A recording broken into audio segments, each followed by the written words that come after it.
ये कहानी 77 साल पहले की है। सदियों की गुलामी के बाद देश आज़ाद हो रहा था, लेकिन जहां एक तरफ आज़ादी की खुशी थी तो वहीं इस खुशी में बंटवारे का दाग भी लगना था। धर्म के आधार पर देश के बंटवारे को लेकर देश के बड़े बड़े नेताओं में माथापच्ची चल रही थी। कुछ लोगों ने मान लिया था कि बंटवारा होकर ही रहेगा और कुछ लोग अभी भी इस संभावना को एक्सेप्ट नहीं कर पा रहे थे। लेकिन आखिरकार वो तारीख यानी कि 14 अगस्त 1947 की आ ही गई, जब देश दो हिस्सों में बंट गया। दो नए राष्ट्र का जन्म हुआ, भारत और पाकिस्तान। आजादी के 7 दशक के बाद आज भी इस सवाल पर बहस होती रहती है कि भारत के विभाजन के गुनहगार कौन लोग थे। क्या इसके लिए उस वक्त के हालात जिम्मेदार थे, या कोई शख्स जिम्मेदार था, या फिर कोई राजनीतिक पार्टी, या फिर अंग्रेज?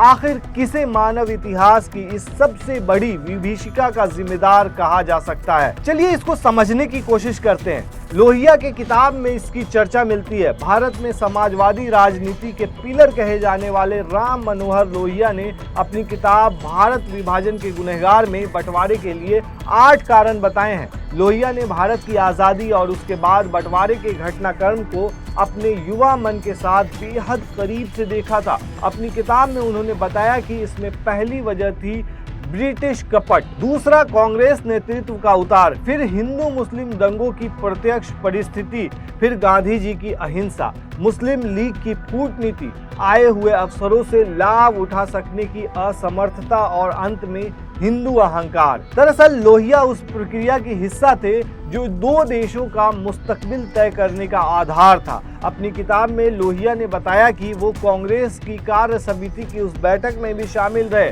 जिसमें ब्रिटिश सरकार की तरफ से पेश किए गए विभाजन के प्रस्ताव पर चर्चा की जानी थी। लोहिया कहते हैं कि इस मीटिंग में कांग्रेस के सभी दिग्गज नेता शामिल थे। समाजवादियों की तरफ से उन्हें और जयप्रकाश नारायण को भी इस मीटिंग में बुलाया गया था। उन्होंने बताया कि इस मीटिंग में वो यानी कि लोहिया, जयप्रकाश नारायण, महात्मा गांधी और खान अब्दुल गफ्फार खान के अलावा किसी ने भी विभाजन के प्रस्ताव के विरोध में नहीं बोला। उस मीटिंग में इन चारों लोगों का विरोध भी उस कद्र प्रभावी नहीं था जिससे इतिहास को एक निर्णायक मोड़ देने वाली इस घटना को होने से रोका जा सके। गांधी जी का कांग्रेस में निर्णायक प्रभाव काफी कम हो चुका था। गांधी जी के पोते राजमोहन गांधी आज़ादी की उल्टी गिनती वाले दौर को गांधी जी के लिए रिजेक्टेड यानी कि खारिज की संख्या देते हैं।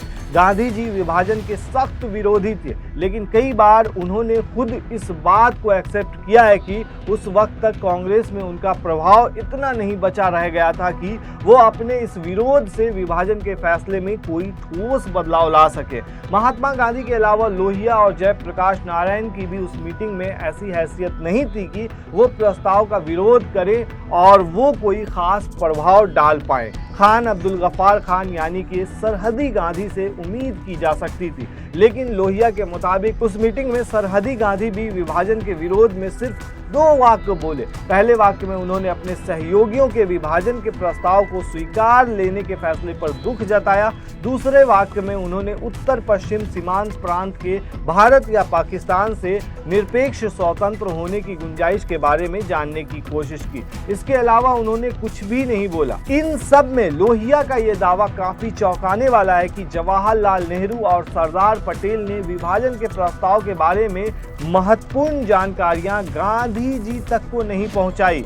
इस मीटिंग में गांधी जी की शिकायत का जिक्र करते हुए उन्होंने लिखा है कि मैं खासकर चाहूंगा इन 2 बातों की चर्चा करूं जिन्हें उस बैठक में गांधी जी ने कहा था। हल्की शिकायत की मुद्रा में कि श्री नेहरू और सरदार पटेल ने उनको सूचना नहीं दी और इससे पहले कि गांधी जी अपनी बात पूरी कह पाते, श्री नेहरू ने तनिक आवेश में आकर बीच में ही उन्हें टोका और कहा कि उनको वे पूरी जानकारी बराबर देते रहे हैं। महात्मा गांधी के दोबारा दोहराने पर कि उन्हें विभाजन की योजना के बारे में जानकारी नहीं थी, नेहरू ने अपने पहले की बात जो कही थी उसको थोड़ा सा बदल दिया। उन्होंने कहा कि नोआखाली इतनी दूर है कि वे इस योजना के बारे में विस्तार से न बता सके। उन्होंने गांधी जी को विभाजन के बारे में मोटे तौर पर लिखा था। लोहिया लिखते हैं कि इस बैठक में नेहरू और सरदार पटेल गांधी जी के प्रति आक्रामक रोष दिखाते रहे। उन्होंने ये भी लिखा है कि उस समय जो बात सबसे ज्यादा आश्चर्यजनक लगी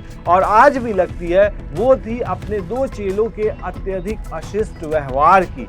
ऐसा लगता था कि वे किसी चीज पर ललचा गए थे और जब उन्हें लगा कि गांधी जी उनके लिए रुकावट बन रहे थे तो वे चिढ़कर जोरों से भौंकने लगे। इंडियन विंस फ्रीडम नाम की अपनी किताब में मौलाना अबुल कलाम आजाद ने भी ये इशारा किया है कि जवाहरलाल नेहरू और सरदार पटेल 1992 से ही जवाहरलाल नेहरू और सरदार पटेल 1942 से ही विभाजन को लेकर मन बनाने लगे थे। इसे लेकर लोहिया कहते हैं कि कांग्रेस के नेता थकने लगे थे और उन्हें लगता था कि अपनी जिंदगी में वे सत्ता का सुख नहीं उठा सकते। हालांकि गांधी जी बार बार विभाजन का विरोध करते रहे। उन्होंने 31 मई 1947 की शाम की अपनी प्रार्थना सभा में भी खुले तौर पर विभाजन का विरोध किया था। हालांकि इसके बाद माउंटबेटन ने 2 जून 1947 को भारत विभाजन को लेकर गवर्नमेंट हाउस में कांग्रेस और मुस्लिम लीग के नेताओं के साथ हुई बैठक में विभाजन का प्रस्ताव स्वीकार कर लिया था। बाद में गांधी जी को भी झुकना पड़ा।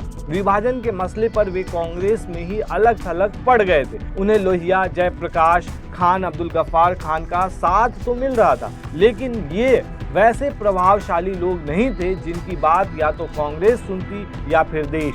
और इस तरह से अंग्रेजों की नीति सफल हुई और आज़ादी के साथ साथ भारत का विभाजन भी हो गया और देश 15 अगस्त को आधी रात को आज़ाद हो गया। लेकिन आज़ादी के साथ जो दाग लगा, यानी कि बंटवारे का दाग, वो आज भी जिंदा है। आप क्या कहते हैं दोस्तों इस मामले पर? हमें कमेंट में जरूर बताएं।